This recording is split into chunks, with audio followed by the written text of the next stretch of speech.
የወሊድ መከላከያ ለመጠቀም ወስናችሁ መቼ ልጀምር፣ አንድ ቀን ቢያልፈኝስ፣ ወደ እርግዝና ለመመለስስ ምን ያህል ጊዜ ነው የሚፈጀው የሚለውን ልንገራችሁ። አንደኛ እዚህ ጋር እንደምታዩት ነጩ ኪኒኖች አሉ። 21ዎቹ ሆርሞናል ናቸው፣ 7ቱ ደግሞ አይረን ብቻ ናቸው፣ የወር አበባ ሰዓት የሚወሰዱት ማለት ነው።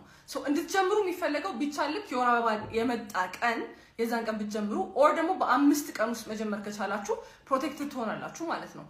ይሄ መድኃኒት ኢፌክቲቭ እንዲሆን በየአንድ አይነት ሰዓት ነው መወሰድ ያለበት። ላይክ አላርም ሞልታችሁ ተመሳሳይ ሰዓት ነው መወሰድ ያለባችሁ።